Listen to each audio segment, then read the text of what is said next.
I met a serial killer in VA and was almost his victim. TLDR, I met a serial killer in his home while working when I lived in VA. And the only reason I'm sure he didn't kill me was because I lied and told him my boss knew my exact location.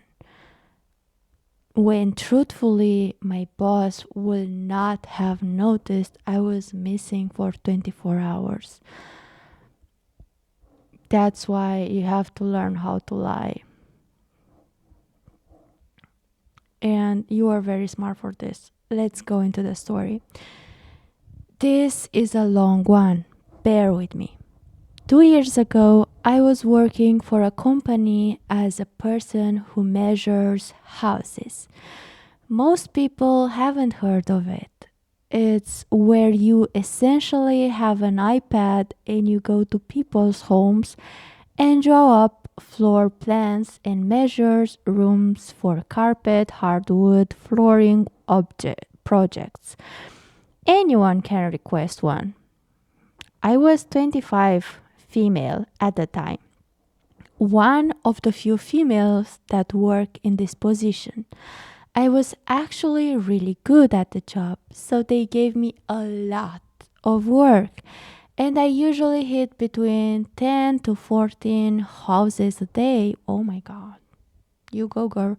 Driving all over multiple towns. I know that gas must be expensive.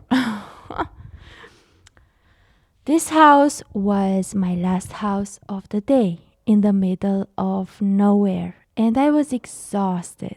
When I got there, I was incredibly annoyed because the customer wasn't home and was late for his appointment. Yikes. 10 minutes later, he pulls up next to my car. He was a middle aged man, balding, wearing a normal office job attire with a tie and everything. He seemed a bit awkward but was apologetic and let me into his home. Upon entering, the house was unbelievably spotless and organized. Minimal furniture and smell like cleaning supplies. It didn't strike me as odd at first. He had two cats lounging in the living room. Yeah, like, how can you, how to say, believe that a person who has cats or dogs can hurt you?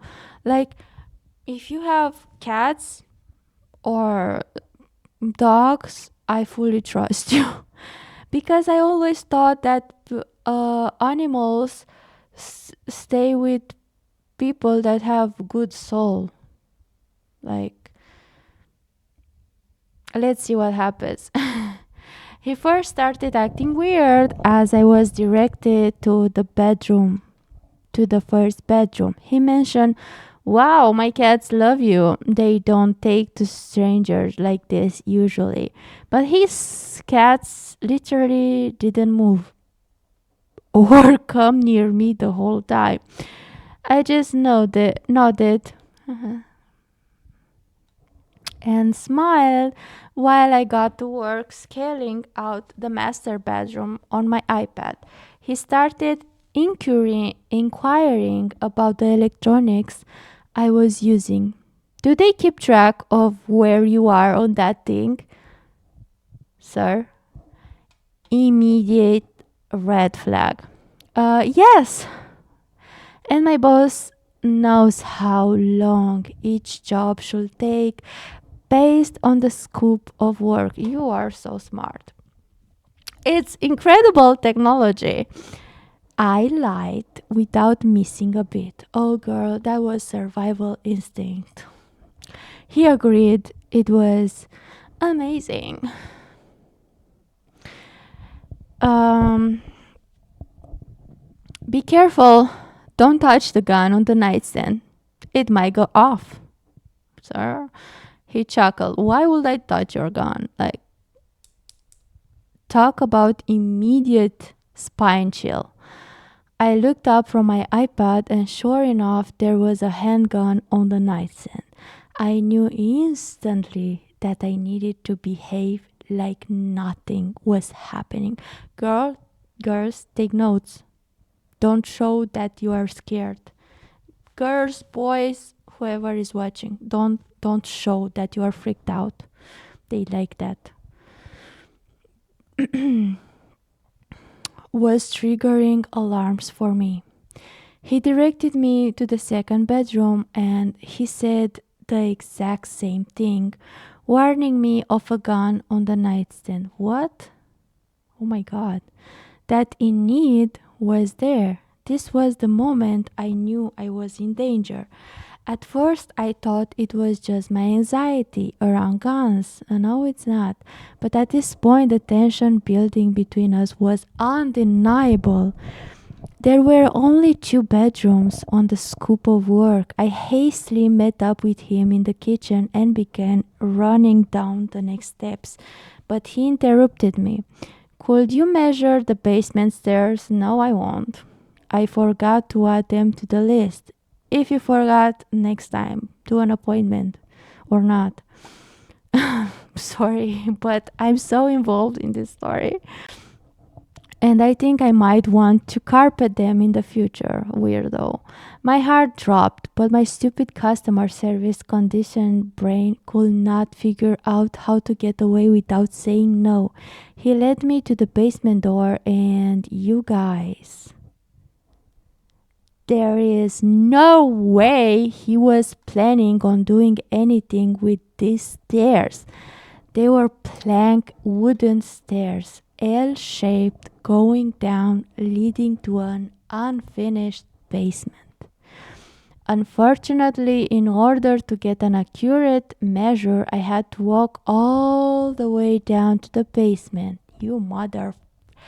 Meanwhile, he stood blocking the doorway with a smile on his face, mentioning again about whether or not my boss knew. Like, are you sure your boss knows where you are? Like, bro, where I was, to which I shortly replied, yes. Just answer like, oh yes, like, sure.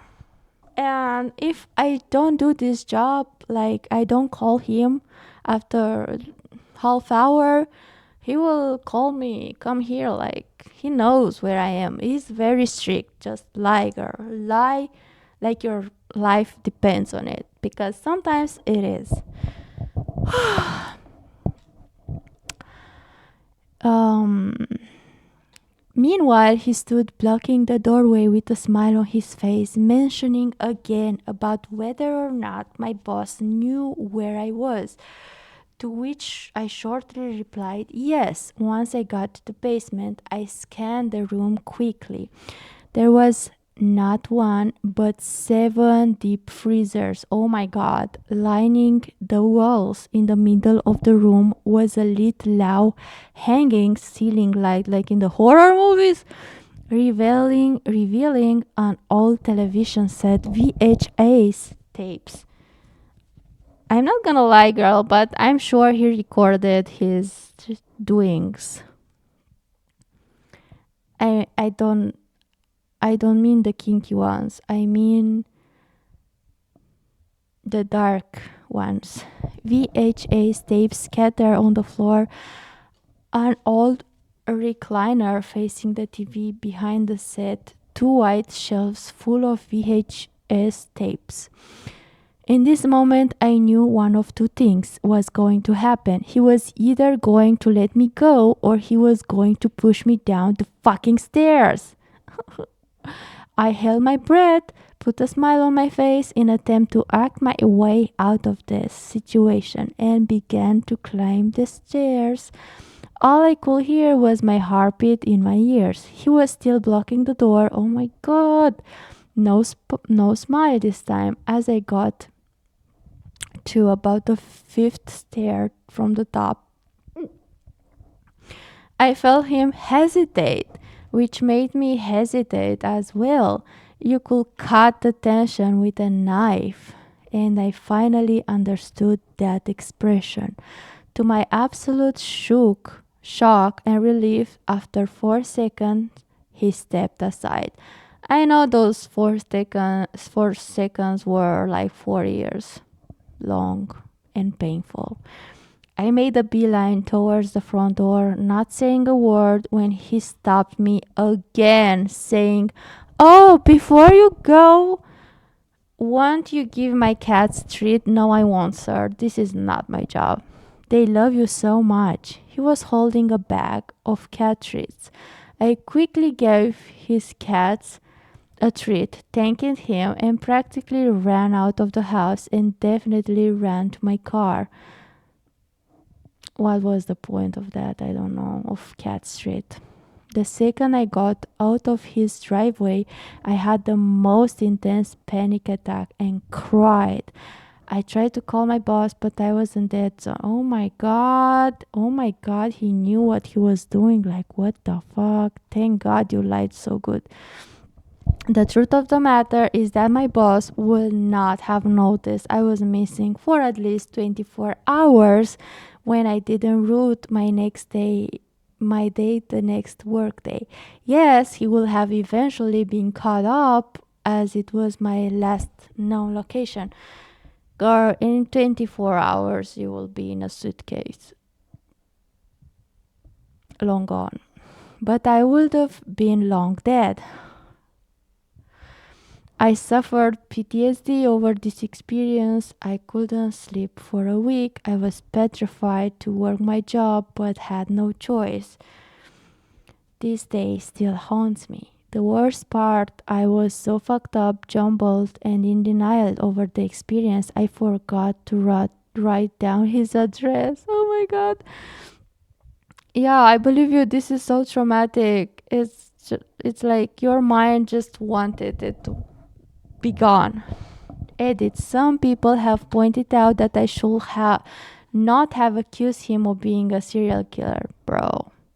I apologize for my phrasing. He was, in my opinion, a potential serial killer. I believe that too, girl. I stand by you. Unfortunately, I can't change the title, and I apologize for any confusion that caused. I think I've just had in my head that he was one for the last 2 years. I didn't really think when I titled this post. Edit. I saw news with him. Sorry, edit too. Sorry for the additional edits. I removed some information I felt was personal. Oh no. And not relevant to the story. Okay. Since this is getting more traction than I expected. Edit 3. Girl, you didn't say his name or something. Although you should have, so we know. So we know what people do, dodged. I don't know, to avoid. Okay, so I thought this was a sub for true accounts. I'm not sure why a lot of people are doubting the story. I don't. I stand by you. Here are some additional facts about the day to answer the most common questions I getting tired of repeatedly answering in the comments. Once I finally did get a hold of my boss, she was a she, laughed off the situation. What the fuck, girl?